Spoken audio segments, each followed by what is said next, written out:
Bismillahirrahmanirrahim. Assalamualaikum warahmatullahi wabarakatuh.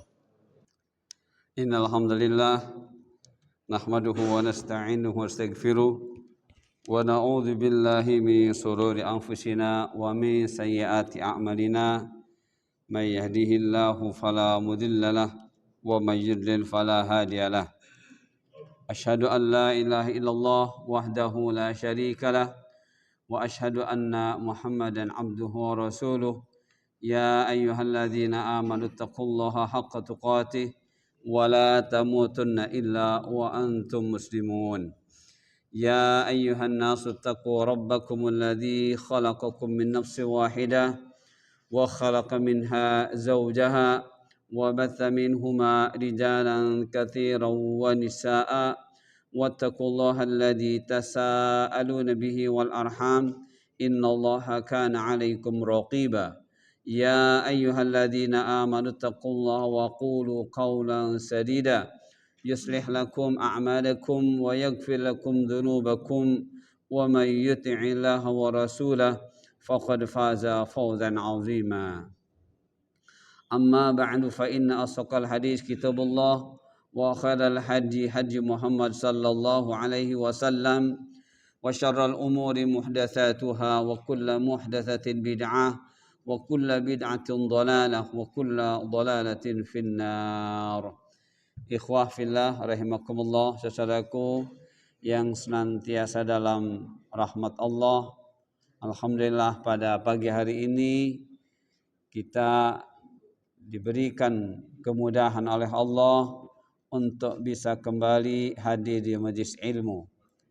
Dan insya Allah pada kesempatan pagi ini kita masih sedang membahas hadis yang ke-7 dari kitab Al-Arba'in An-Nawawiyah, yaitu Ad-Dinu An-Nasihah, hadis tentang agama itu nasihat.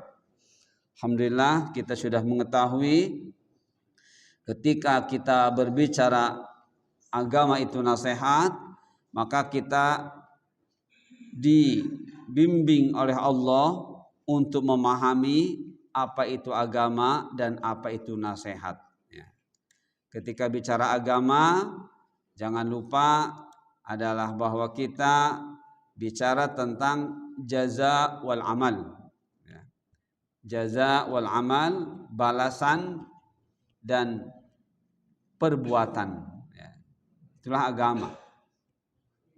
Kemudian bicara agama, bicara al-khudu' wa dzul, bicara ketundukan dan rasa hina. Kemudian bicara agama, bicara at-ta'ah, ketaatan. Kemudian bicara agama, bicara syariat, aturan secara teori. Dan bicara agama, bicara al-hisab atau yaumul hisab, hari perhitungan. Inilah yang menjadi target ketika kita bicara agama.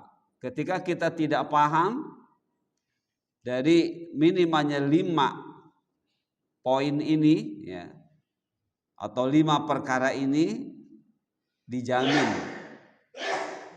tidak akan benar di dalam beragamanya. Kenapa? Ini tidak bisa ketika kita bicara agama lepas dari 5 hal ini, teman-teman ya. Kemudian ketika bicara nasihat, apa yang harus kita pahami sesuai dengan keinginan Allah? Nah, inilah ketika bicara nasihat berarti menambal. Kita ini aslinya adalah penghuni surga, bersih dari dosa. Penghuni surga itu bersih dari dosa. Ketika kita banyak dosa, maka kita harus dibersihkan, harus ditambal. Segala yang rusak akibat dosa kita harus menambalnya. Maka bentuk perbaikan dari kerusakan diri kita karena dosa, maka para ulama memberikan istilah menambal, ditambal yang rusak-rusak tersebut. Kemudian juga bicara nasihat bicara ikhlas. Ya. Jadi seorang yang beragama dia harus ikhlas. Kemudian bicara membimbing. Ya. Jadi bicara nasihat kita harus ingat berarti kita ini harus bisa membimbing dan harus siap dibimbing. Ya. Kemudian bicara nasihat, bicara semua hal yang tujuannya untuk berbaikan. Kemudian bicara nasihat berarti mengajak kepada berbuat baik dan melarang berbuat buruk. Dan bicara nasihat, bicara mau'izah. Apa itu mau'izah? Memberitahukan kepada siapapun, bahkan kepada diri kita sendiri, sesuatu alias amal disertai akibatnya. Alias contoh, kita menyampaikan kepada anak-anak kita tentang sholat. Kita sampaikan apa manfaat sholat dan apa bahayanya kalau kita tidak sholat. Itu namanya mau'izah. Nah ini 6 ya. 6 hal, 6 poin, 6 pemahaman ya yang harus terpatri di dalam benak kita ketika kita berbicara nasihat. Nah, oleh karena itu, ini teman-teman, setiap muslim membutuhkan nasihat. Yang tadi poin-poinnya, yang tadi maknanya kita sudah ketahui. Setiap muslim itu membutuhkan nasihat. Apa maksudnya? Maksudnya ada 2. 1, seorang muslim itu seyogianya siap menerima nasihat. Ya. Bahkan memberi nasihat, bukan hanya menerima. Ya. Yang kedua, seorang muslim yang siap menerima nasihat atau tambah kita memberi nasihat itu menunjukkan sempurnanya pemahaman dirinya dalam beragama. Itu teman-teman. Ya. Jadi kalau kita tidak siap menerima nasihat, ya, mudah tersinggung, baperan, berarti dia tidak termasuk orang yang sempurna di dalam pemahaman agamanya. Kenapa? Ad-dinu an-nasihah, ya.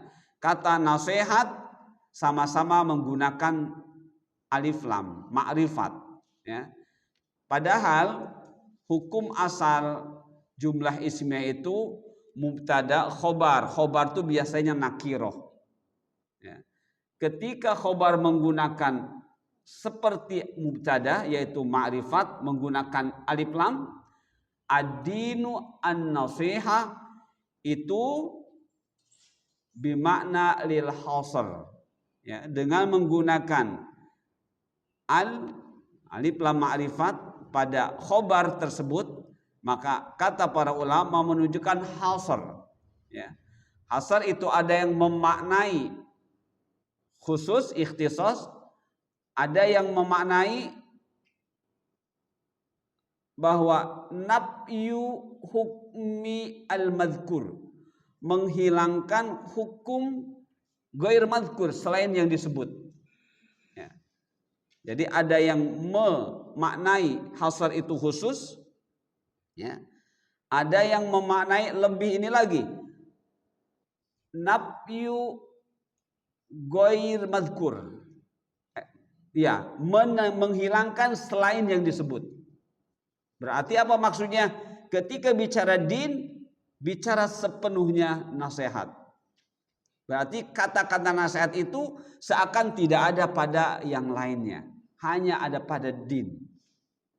Jadi ad-dinu an-nasihat maknanya apa? Ma ad-din illa an-nasihah. Tidak ada agama itu kecuali nasihat. Itu namanya lil hasr namanya teman-teman ya. Nah, baik. Ya inilah, jadi seorang muslim yang siap menerima nasihat itu menunjukkan sempurnanya pemahaman dirinya dalam beragama.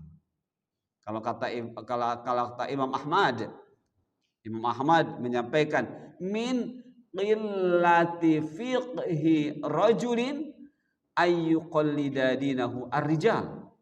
Di antara tanda lemahnya pemahaman seseorang dalam agama adalah membiarkan orang lain atau bahkan mengajak orang lain untuk beramal agama seperti dirinya, bukan seperti yang dicontohkan Rasul. Ya, nah, ini bahaya, ya, alias menyuruh taklid, ya, alias menyuruh taklid. Nah, seharusnya orang yang bagus dan benar pemahamannya tidak menyuruh orang taklid, tapi menyuruh orang untuk berittiba, mengikuti dalam beramal agama ini kepada Rasul sallallahu alaihi wasallam, bukan kepada dirinya. Baik, teman-teman ya. Sekarang kita bahas yang kelimanya. Dari poin-poin bahasan yang sudah kita susun dari kandungan hadis ad-dinu an-nasihah. Liman ya Rasulullah, lillah wali kitabi wali rasuli wali a'immatil mu'minin wal mu'minina amma. Ya. Nah, sekarang kita akan bahas apa yang dimaksud dengan agama itu nasihat bagi Allah, nasihat bagi kitab Allah, nasihat bagi Rasulullah, nasihat bagi pemimpin kaum muslimin, dan nasihat bagi kaum muslimin secara umum. Jadi nasihat itu kaitannya dengan 5, ya. 5 yaitu nasihat kepada Allah, nasihat kepada kitab Allah, kepada Rasulullah, para pemimpin kaum muslimin dan kaum muslimin itu sendiri secara umum. Kita akan bahas satu persatu, ya. Yang pertama adalah agama itu nasihat bagi Allah. Apa yang kita pahami ketika kita mendengar atau mengatakan atau membaca agama itu nasihat bagi Allah? Mungkinkah Allah kita nasihati? Sedangkan Allah adalah yang membuat agama. Dan Allah jadikan agama sebagai nasihat. Mungkinkah Allah dinasihati? Sangat tidak mungkin. Nah, maka apa yang kita pahami dan harus kita pahami ketika kita mengatakan agama itu nasihat bagi Allah. Nah, ini teman-teman, 2 yang harus kita pahami ketika kita mengatakan agama itu nasihat bagi Allah. Yang pertama adalah ikhlasul ibadah lahu. Ikhlasu al-ibadah lahu, mengikhlaskan ibadah kepadanya. Yang kedua, asyhadah lahu bil wahdaniyah fi rububiyatihi wa uluhiyatihi wa asma'ihi wa sifatihi. Ya, yang kita sering mengenalnya dengan 3 pembagian tauhid, ya, 3 pembagian tauhid. Orang-orang yang di dalam hatinya dikhawatirkan ada zaig, ada zaigun, ya, ada kecenderungan kepada kebatilan. 3 pembagian ini bid'ah. Nah, ya, 3 pembagian tauhid ini bid'ah. Padahal ini thariqah saja, ya. Thariqah yang harus kita persaksikan terkait dengan kewahdanihan Allah. Dan ini ada dalam ayat Al-Qur'an, ya. Kalau teman-teman coba klasifikasi, ya, kategorikan dari sejumlah ayat yang ada dalam kitab Al-Qur'an ini, itu ada 3-tiganya, ya, 3-tiganya ada. Dan bisa jadi dibagi 3 ini dari sejumlah ayat dalam Al-Quran ini, ya, menjadi 3 klasifikasi, ya, berkaitan dengan wahdaniyahnya Allah. Nah, ini teman-teman. Jadi ada tauhid rububiyah, ada tauhid uluhiyah, dan asma wa sifat. Jadi 3 ini. Dan ini thariqah, ya. Ini adalah cara, ya, untuk memahami mengapa kita ini berada di dunia. Kenapa kita ini dihidupkan? Adakah yang menghidupkan? Ya. Dan untuk apa? Nah, ini sebenarnya. Jadi thariqah untuk mengenali diri, ya. Tapi bukan thariqah versi wali, bukan, ya. Bukan thariqah wali, bukan ini, ya. Cara bagaimana kita mengenali diri kita sampai kita bisa mengenali hakikat hidup ini. Nah, teman-teman, jadi ketika agama itu nasihat bagi Allah, 2, 1 ikhlasul ibadah lahu, yang kedua asyhadu lahu bil wahdaniyah fi rububiyatihi wa uluhiyatihi wa asma wa sifati. Kita bahas satu-satu. Apa yang kita pahami dengan ikhlasul al-ibadah lahu? Ikhlas dalam melaksanakan ibadah kepadanya, kepada Allah. Apa yang harus kita pahami, teman-teman, ketika ikhlas beribadah kepadanya saja? Banyak orang mengatakan saya ikhlas dalam lisannya, ya, tapi prakteknya, kenyataannya jauh, ya, dari makna ikhlas. Nah, jadi ketika kita bicara ikhlasul ibadah lahu, inilah, ya, al-khudu' lahu zahiran wa batinan war-raghbah fi mahabbatihi bi fi'li ta'ati war-rahbah min masakhatihi bi tarki ma'siyati wal jihad fi raddil 'asina ilaihi. Ya. Apa itu maksudnya? Al-khudu' lahu zahiran wa batinan, tunduk kepadanya secara lahir dan batin. Teman-teman insyaallah paham, ya. Yang dimaksud tunduk kepadanya secara lahir dan batin itu adalah khusu' dan khudu', ya. Kalau khusu' berarti dalam hati, yang artinya adalah al-khauf al-qawiyyu ad-daim fil qalb. Rasa takut yang kuat yang terus-menerus di dalam hati. Bukti seseorang di dalam hatinya sudah ada khusu', maka khudu' secara lahiriahnya.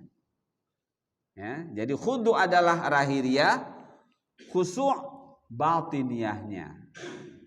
Jadi kalau kita ingin melihat apakah sudah khusu' di dalam hati kita, kita lihat lahiriahnya. Bagaimana? Ikut Rasulullah atau tidak? Ya. Rasulullah menyuruh kita afsus salam, ya, menyebarluaskan salam. Maksudnya kalau secara lafaz mengucapkan setiap kali ketemu teman atau orang lain, ucapkan assalamualaikum. Nah, itu bentuk khudu kita, ya, karena sudah khusyuk di dalam diri kita. Kalau bagaimana kalau kepada yang tidak seagama dengan kita? Apakah harus assalamualaikum? Makna dari assalamualaikum apa? Menyebar rasa aman, rasa nyaman, ya. Ucapkan bagaimana kabarnya Pak, dengan tersenyum. Itu namanya afsus salam. Ya, jadi jika kita ingin melihat diri kita khusyuk, lihat lahiriah kita. Ya. Kalau kita ketemu orang benci, ketemu orang cemberut, padahal Rasul tidak mengajarkan itu, berarti kita belum khusyuk. Ya. Jadi khusyuk itu dipraktekkan khudu. Untuk membuktikan khudu, cari tahu seperti apa Rasulullah, ya, dalam bermuamalah baik kepada Allah, bermuamalah kepada makhluk Allah, ya, sehingga semuanya menjadi ibadah. Nah, itulah khudu, teman-teman, ya. Semuanya, ya, semua aktivitas kita sehari-hari, ya, makannya, minumnya, berpakaiannya, apapun, ya, di rumah, di kantor, di WC, di masjid, dimanapun kita beraktivitas harus khudu, ya, harus dinamai khudu, menunjukkan khusyuknya di dalam hati kita. Tidak seperti itu, berarti belum ikhlasu ibadah lillah. Ya. Jadi itulah makna khudu. Raghbah fi mahabati bi fi'li ta'ati. Semangat dalam mencintainya, mencintai Allah. Bagaimana membuktikan kita ini semangat dalam mencintai Allah? Lakukan ketaatan kepadanya. Teman-teman sudah tahu ketika bicara taat, dua kata kunci, at-tauhid wa ittiba'u Rasul sallallahu alaihi wasallam. At-tauhid yang harus kita pahami di situ adalah menyembah Allah saja dengan benar. Untuk membuktikan menyembah Allah dengan benar, ittiba' Rasul, mengikuti Rasul. Tadi khudu tadi, ya. Nah, kemudian rahbah min masakhitihi bitarki ma'siyah. Takut akan kemurkaannya, alias kemarahan Allah, ya, alias azab Allah, baik di dunia terlebih nanti di akhirat. Dengan cara apa? Bitarki ma'siyatihi, menjauhi kemaksiatan, alias penentangan kepada Allah, alias tidak beribadah dengan benar, alias tidak ittiba' Rasul.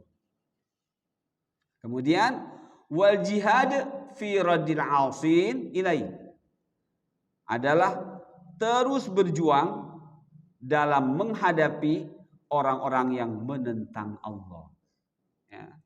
Kita harus bisa menyikapi dengan benar dalam menghadapi orang-orang yang asin ilallah, menentang Allah. Jadi kita tidak diam, ya, tidak tinggal diam ketika kita menghadapi orang-orang yang menentang Allah. Siapa mereka?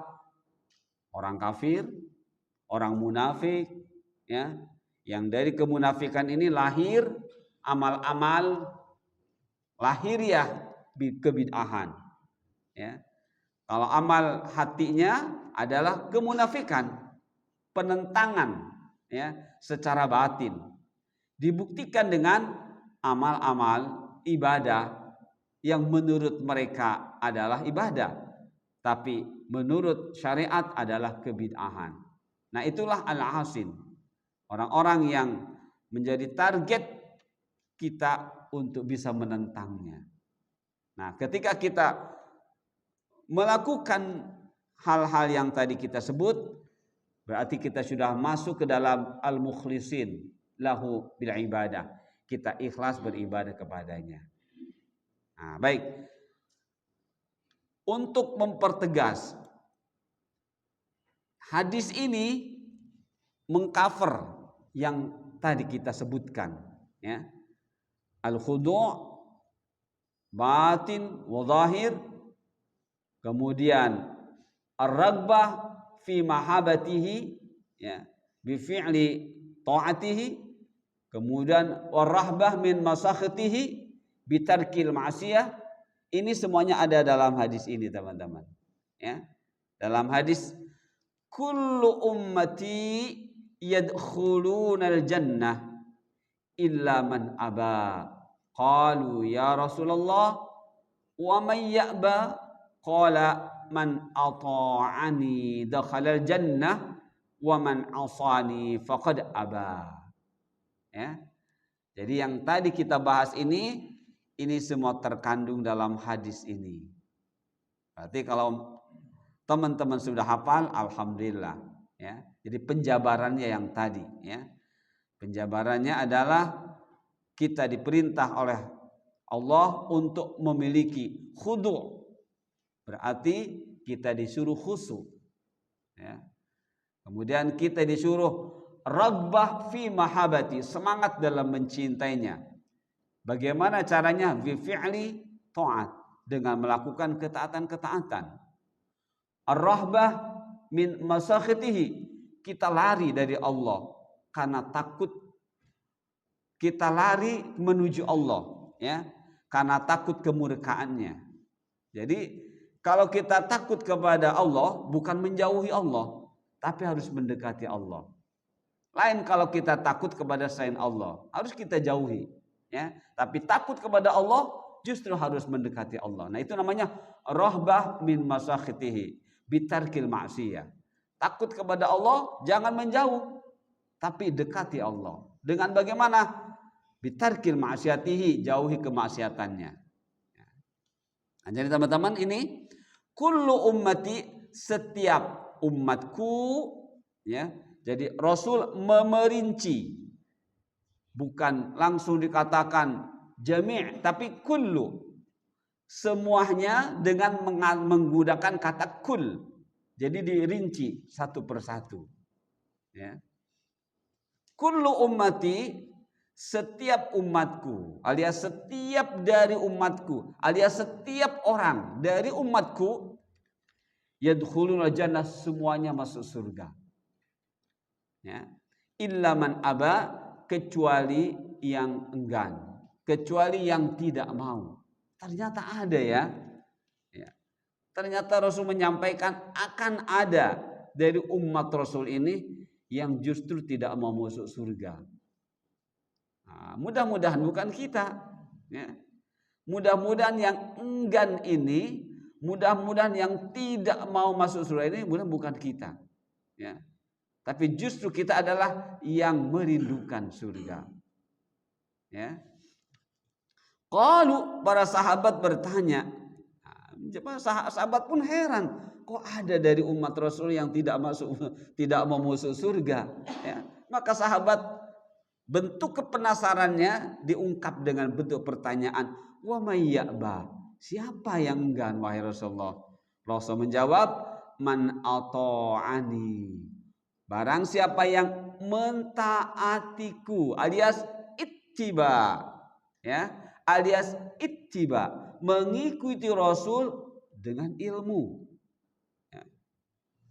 Dakhalal jannah, dia pasti masuk surga. Wa man asani, dan barang siapa atau sedangkan yang asani, lawannya, lawan dari ata'a, menentangku, membangkang, alias tidak ittiba ya, dalam membuktikan ibadah kepada Allahnya, faqad aba, dialah yang enggan masuk surga ya, dialah yang tidak mau masuk surga. Berarti dari hadis ini teman-teman, kita sudah diberikan target taat kita itu untuk apa ya, untuk masuk surga ya. Target kita taat untuk masuk surga, maka cara melakukan ketaatannya supaya bisa masuk surga, kata Rasul, dengan taat kepadaku, alias ittibalah kepadaku. Kalau tidak begitu berarti aba, menentang. Kalau sudah menentang, ya sudah, dakhala an-nar, masuk ke neraka. Begitu teman-teman ya. Jadi saya baca lagi artinya dari Abu Hurairah bahwa Rasulullah sallallahu alaihi wasallam bersabda, setiap umatku masuk surga kecuali yang enggan. Para sahabat bertanya, wahai Rasulullah, lantas siapa yang enggan? Beliau menjawab, barang siapa yang taat kepadaku maka dia masuk surga, dan barang siapa menentangku maka dialah yang enggan.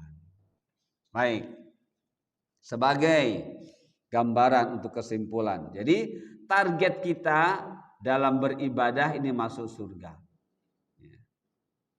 Jadi di sini melakukan ketaatan yang adalah perintah dari Allah ya, yang tadi ikhlasu bil ibadah, ini adalah taat sebenarnya ya. Jadi ikhlasul ibadah lahu adalah pada dasarnya kita disuruh taat kepada Allah. Dan untuk membuktikan kita taat kepada Allah, taat kepada Rasulullah. Nah, maka di sini melakukan ketaatan dalam kehidupan kita sehari-hari tujuannya adalah masuk surga. Ya, melakukan ketaatan tujuannya adalah masuk surga. Bagaimana melakukan ketaatan? Caranya adalah mengikuti alias ittiba Rasul sallallahu alaihi wasallam dan tidak menentangnya. Ya. Jadi hadis ini isinya seperti ini teman-teman. Supaya kita tidak ragu dan kita fokus bahwa apa yang kita lakukan sebagai bentuk ketaatan kita kepada Allah tujuannya ingin masuk surga. Kalau jelas tujuannya ingin masuk surga, caranya ditunjukkan dalam hadis tadi. Apa itu? Ikuti Rasul. Ya, man ato'ani, kata Rasul. Barang siapa yang taat kepadaku, artinya apa? Ittiba. Ya, ittiba dalam apa? Dalam beribadah kepadanya dan kepada Allah. Nah, sudah kalau itu kita lakukan, inilah insya Allah target yang sedang kita upayakan ya untuk bisa sampai ke sana adalah man ato'ani ya, man ato'ani. Baik, nah itu teman-teman yang poin pertama dari agama itu nasihat bagi Allah, ikhlas al-ibadah lahu, ikhlas dalam ibadah kepadanya. Baik, sekarang yang kedua, asy-syahadah lahu bil wahdaniyah fi rububiyatihi wa uluhiyatihi wa asma'ihi wa sifati, alias 3 pembagian tauhid ya, 3 pembagian tauhid. Asy-syahadah di sini bersaksi bahwa Allah itu Maha Esa dalam rububiyahnya, Maha Esa dalam uluhiyahnya, dan Maha Esa dalam asma dan sifatnya. Ya, silahkan teman-teman coba ya, ketika kita baca Al-Quran ya, ayat demi ayat itu akan didapati kandungan dari ayat-ayat tersebut tidak lepas dari 3 ini ya, tidak lepas dari 3 ini ya, menerangkan rububiyahnya Allah, kemudian menerangkan uluhiyahnya Allah, dan asma wa sifat Allah fi ifradihi au fi wahdaniyatihi ya, dalam keesaannya. Silakan ya, teman-teman baca ayat ya per ayat, kemudian buka tafsirnya ya, syukur-syukur berbagai macam tafsir itu nanti akan didapati tidak lepas dari 3 hal ini ya. Jadi yang kedua yang dimaksud agama itu adalah nasihat bagi Allah yang harus kita pahami, selain dari pertama ikhlasul ibadah lahu adalah ini ya, kita memahami adanya tauhid rububiyah, tauhid uluhiyah, tauhid asma wa sifat. Baik, kita bahas poin yang kedua ini. Apa sih tauhid rububiyah itu? Ya, yang ternyata terkandung dalam ayat-ayat Al-Qur'an ya. Ini huwa al-iqraru bi annallaha wahdahu al-khaliq lil alam wa huwa al-mudabbir al-muhyi al-mumit wa huwa ar-razzaq dzul quwwatil matin. Ini teman-teman ya. Yang dimaksud tauhid rububiyah adalah al-iqraru bi annallaha wahdah al-khaliq. Ini ya. Lil alam wa huwa al-mudabbir ar-razik. Jadi dipahami 3 makna, sisanya adalah penjelasan. Jadi Allah adalah al-khaliq, Allah al-mudabbir, dan Allah ar-razzaq atau ar-raziq ya. Boleh ar-razzaq, boleh raziq. Jadi ini kemudian dipertegas khaliq apa? khaliq lil alam. Ya. Kemudian setelah alam jadi, Allah mengatur, huwa al-mudabbir. Ya. Nah, al-mudabbir dipertegas muhyi al-mumit, yang maha hidup, ya. Maha menghidupkan, mumit maha mematikan. Huwa ar-razzaq atau razik, maha memberi rezeki. Ketika bicara rezeki, maka bukan berarti hanya uang, ya. Kita biasa kalau bicara rezeki itu uang. Tidak, ya. Tidak. Semua yang menjadikan kita bisa menerima, ya, dan bisa dirasakan di dalam diri kita, itulah rizki, ya. Bahkan para ulama bersepakat rizki yang paling berharga, bernilai adalah kita menjadi hamba Allah yang muslim, mukmin, muhsin. Itu rezeki yang paling utama. Bukan hanya muslim saja, ya, tapi harus mukmin. Bukan hanya mukmin saja, harus muhsin. Seorang muslim belum tentu mukmin, ya, apalagi muhsin. Ya. Seorang yang sudah menyatakan dirinya muslim belum tentu dia mukmin, apalagi muhsin. Pun demikian, orang yang sudah menyatakan saya mukmin, oh saya mukmin, dia sudah muslim berarti, tapi belum tentu muhsin. Bernilai tidak? Tidak. Maka yang harus kita kejar itu adalah harus muhsin. Jadi muslim, mukmin, muhsin. Muhsin ini, kalau seorang sudah muhsin, dia sudah mengikat kemukminannya dan kemuslimannya, sudah diikat. Ya. Kalau seorang sudah muhsin, dia sudah mengikat kemukminannya dan kemuslimannya. Apa buktinya? Tadi ikhlas ibadah lahu. Dia sudah khudu, dia sudah khusu', ya, dia roghbah fi mahabbati, dia rohbah fi masakhati, itu orang yang sudah muhsin. Tapi kalau yang muhsinnya tidak ada, dia hanya muslim mukmin, ikhlasu al-ibadah lahu belum ada. Ya, dan dia pun tidak kenal hadis yang tadi, yang hadis kita bahas, ya. Kullu ummati yadkhulunal jannah ila akhir hadis. Nah, dia belum. Jadi ini tiga-tiga, ya. Rizki yang paling utama ini adalah kita menjadi muslim yang mukmin yang muhsin. Ya. Ini semuanya ada. Nah, teman-teman, ya.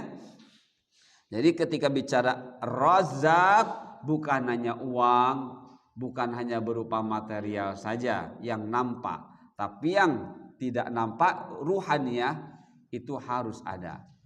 Baik teman-teman, ya. Saya baca lagi, apa yang kita pahami dengan tauhid rububiyah, yaitu adalah meyakini bahwa Allah adalah satu-satunya pencipta alam ini. Satu-satunya pengatur yang menghidupkan dan mematikan. Satu-satunya pemberi rizki yang maha kuat, yang maha kokoh. Ya. Nah, baik, kita bahas ayat-ayatnya. Jadi tauhid rububiyah terdiri dari, kata Ibnu Abbas, apa yang kita pahami ketika mengatakan Rob, yang muncul dari kata Rob ini rububiyah 3. Allah al-Khaliq, ar-Razik, al-Mudabbir, atau ar-Razak boleh, ya. Allah al-Khaliq tadi diperluas. Yang dimaksud Khaliq itu apa? Lil alam, pencipta alam semesta, ya. Ar-Razik, yang memberi rezeki, ya. Semuanya yang ada di alam ini Allah beri rezeki, ya. Sesuai dengan hidayah ammah, ya. Sesuai dengan hidayah ammah.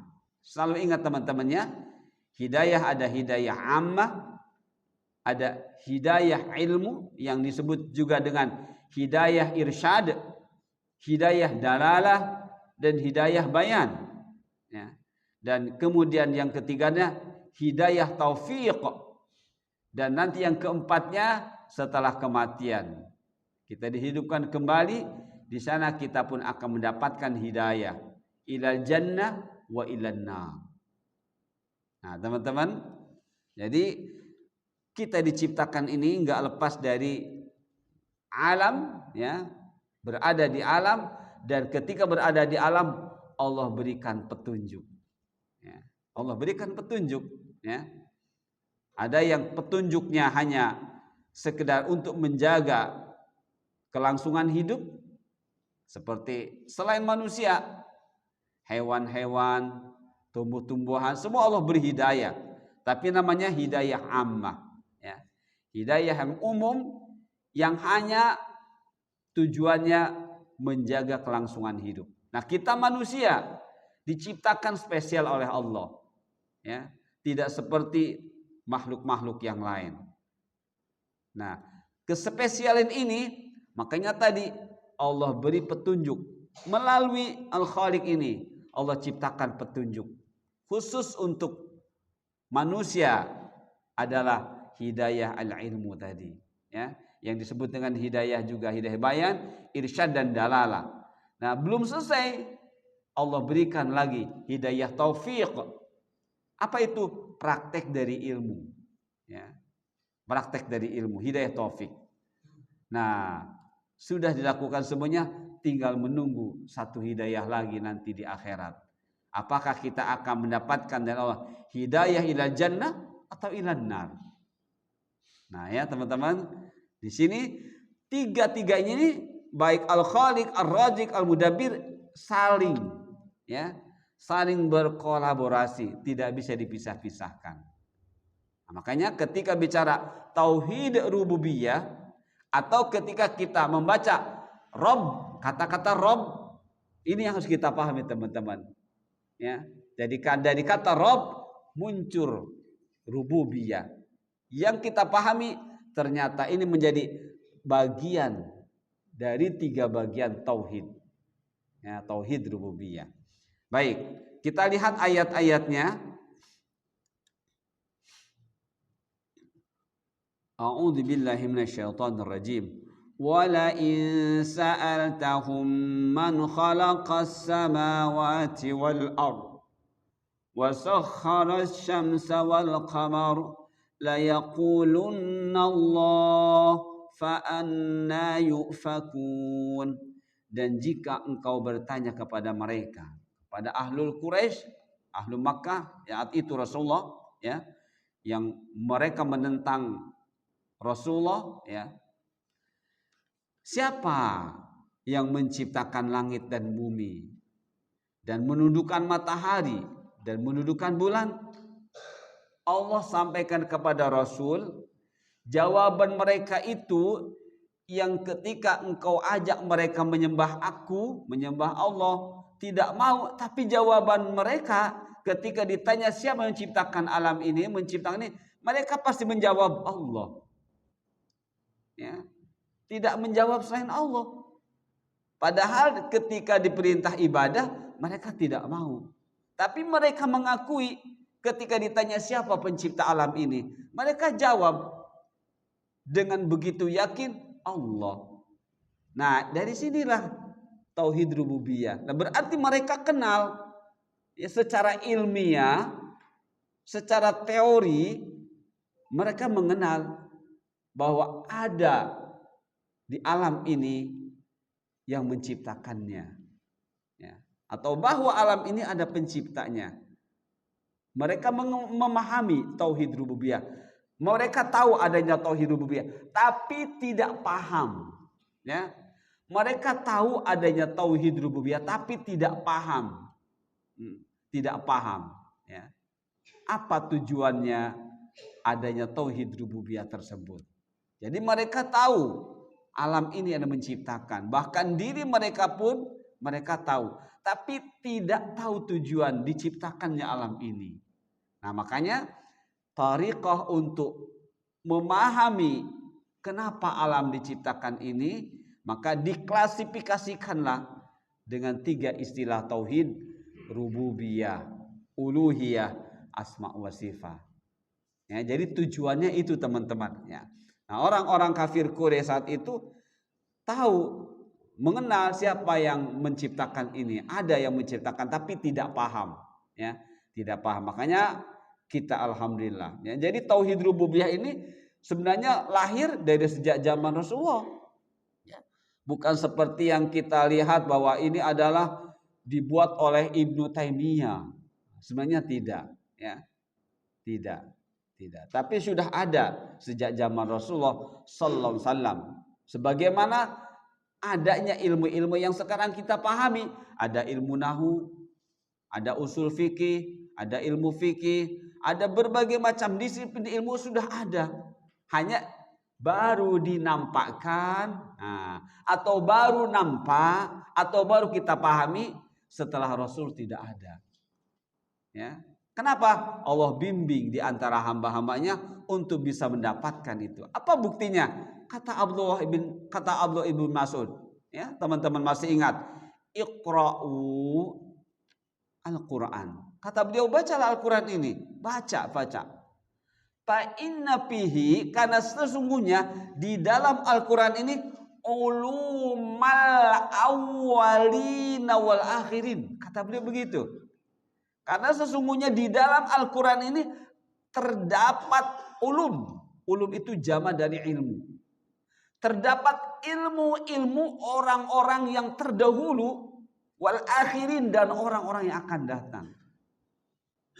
Itu jadi sebenarnya pembagian tauhid sudah ada sebenarnya. Ya, bukan dibuat oleh Syekh Ibnu Taimiyah, Imam Ibnu Buah, bukan, tapi sebenarnya sudah ada. Hanya beliau menggali dan menampakkan, oh ternyata begini.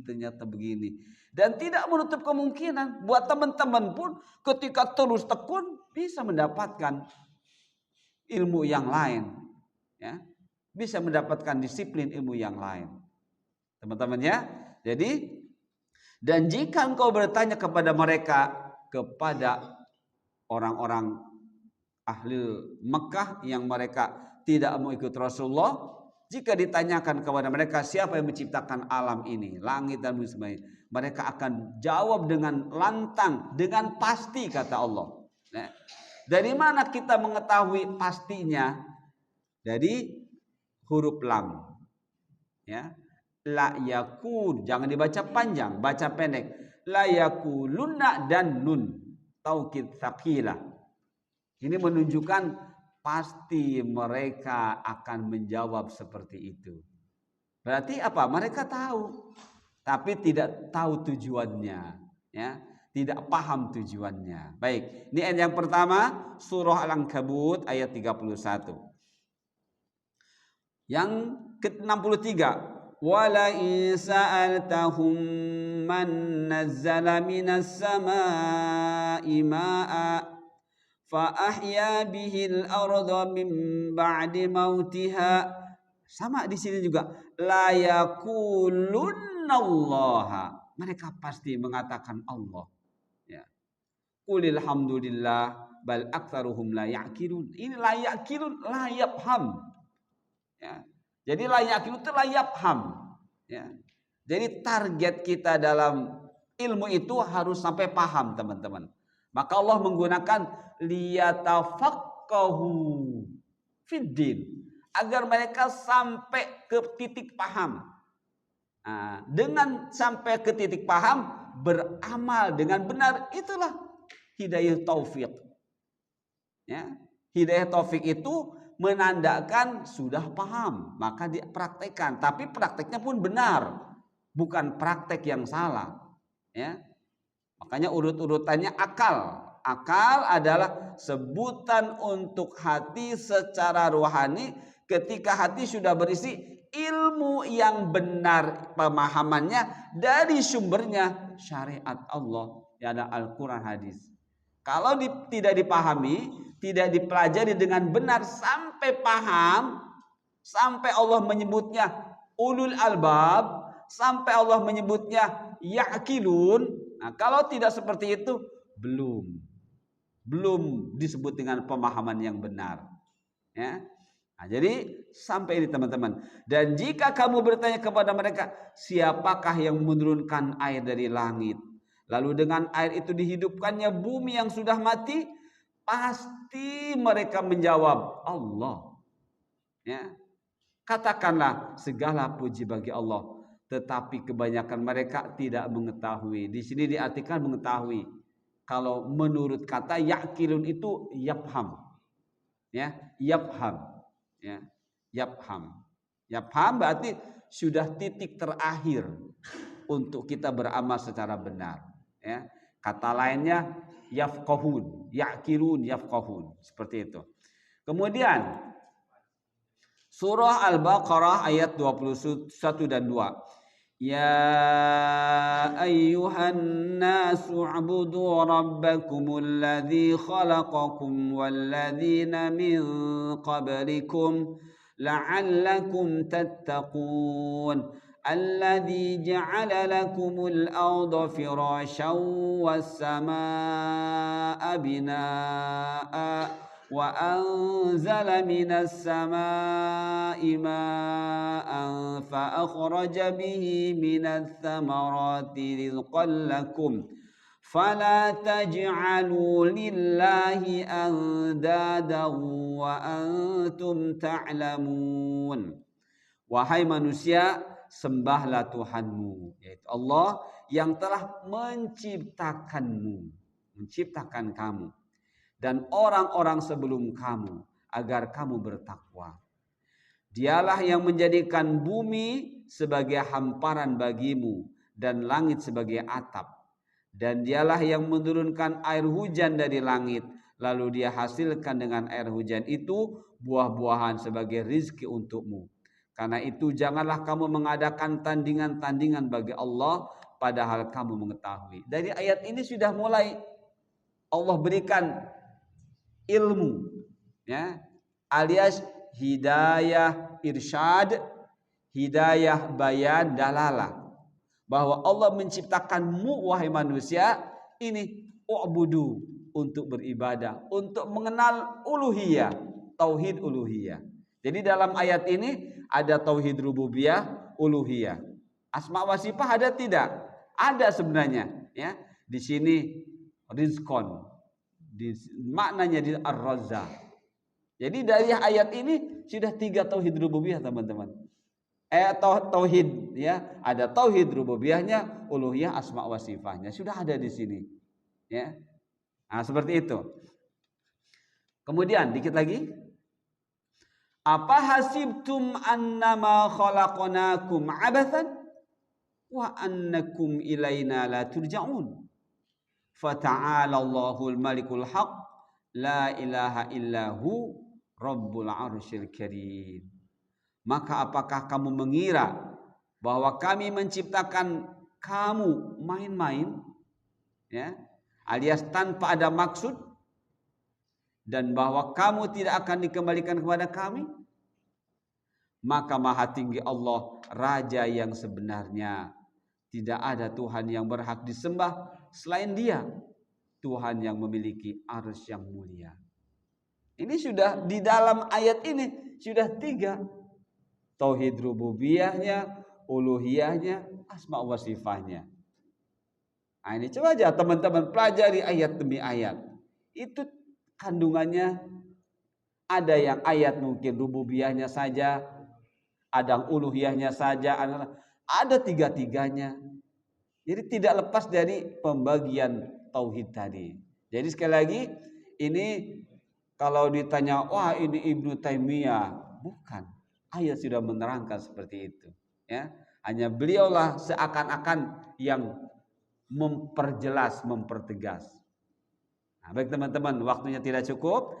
Kita tutup saja dengan kesimpulan dari ayat-ayat dan dari definisi yang ulama membuatnya untuk kita tentang tauhid rububiyah adalah, jadi dengan mengetahui adanya tauhid rububiyah yang dipahami melalui ayat-ayat yang mulia tersebut, maka manusia harus mempersaksikan. Nah, apa itu mempersaksikan, teman-teman? Mempersaksikan itu membuktikan dengan lisan dari yang sudah diyakini dalam hati. Itu namanya mempersaksikan. Kalau sudah bicara hati, apa maksudnya? Ilmu. Kita cari ilmu sebanyak-banyaknya, kita simpan dalam hati. Kita buktikan, oh iya benar. Mengatakan benar, itulah persaksian. Mempraktekkan ibadah, itulah persaksian. Ya. Membuktikan apa yang sudah ada dalam hati, kebenaran yang sudah jelas, dengan lisan, dengan mata, dengan ibadah, itu hakikatnya persaksian. Bukan hanya asyhadu alla ilaha illallah, bukan. Ya, tapi membuktikan keilmuan yang benar yang ada di dalam hati kita secara praktek lahir, itulah persaksian namanya. Jadi kalau hati belum ada ilmu dan belum menjadikan keyakinan, belum menjadi i'tiqad, belum bisa disebut persaksian yang benar. Dan di akhir zaman ketika Rasul mengatakan khairun nas qarni, sebaik-baik umat manusia adalah yang sejaman denganku, ya, para sahabat, tsummal ladzina yalunahum, tsummal ladzina,hum, kemudian setelahnya. Rasul dalam teks hadis mengatakan nanti akan ada persaksian mendahului bukti mendahului saksi. Seperti itu. Alias akan terjadi saksi-saksi palsu. Mereka tidak menyaksikan, mereka tidak tahu ilmu, tapi dijadikan saksi. Gimana seperti itu? Salah. Jadi namanya persaksian itu harus dari benar-benar ilmu yang ada dalam hati. Dibuktikan dengan lisan, dengan semua gerakan badan. Itulah hakikat persaksian. Ya. Jadi ayat-ayat yang kita pelajari, kita pahami, itu membutuhkan persaksian. Menuntut kita untuk bersaksi. Apa? Praktekkan ibadah dengan benar. Ya, bukan bukan dibuktikan. Saya bersyahadat kalau begitu, asyhadu alla ilaha illallah. Tidak seperti itu, ya. Persaksian berupa syahadat itu kalau mereka sebelumnya bukan muslim. Tapi persaksian syahadat bagi mereka yang sudah muslim karena lahir dari kedua orang tua muslim, beribadah dengan benar. Ya, beribadah dengan benar. Nah, jadi ini teman-teman ya. Jadi dengan mengetahui adanya tauhid rububiyah yang dipahami melalui ayat-ayat yang mulia tersebut, maka manusia harus mempersaksikan diri bahwa diciptakannya makhluk ini, yaitu manusia dan yang lainnya, adalah jelas bukan tanpa tujuan, tapi justru dengan adanya tujuan yang mulia. Apa itu? Beribadah kepadanya. Itulah persaksian kita. Salat dengan benar, ya, hadir di majelis ilmu dengan benar, apapun yang kita lakukan sehari-hari kita itu harus sebagai bentuk persaksian kita diciptakan oleh Allah. Begitu teman-teman ya. Baik, alhamdulillah waktunya sudah cukup. Kita lanjutkan nanti Sabtu depan dengan tauhid uluhiyah, ya. Tauhid uluhiyah. Nanti kalau cukup waktunya lanjut dengan asma wa sifat. Sepertinya agak panjang teman-teman. Apalagi asma wa sifat, ya. Asma wa sifat itu panjang bahasanya, ya. Baik, mudah-mudahan Allah terus bimbing kita agar kita menjadi orang-orang yang paham dengan tauhid rububiyah sehingga kita bisa mempersaksikan tauhid rububiyah ini dengan ibadah yang sebenar-benarnya, yaitu ittiba Rasul sallallahu alaihi wasallam. Kita tutup dengan subhanaka wa bihamdika asyhadu an la ilaha illa anta astaghfiruka wa atubu ilaik. Wassalamualaikum warahmatullahi wabarakatuh.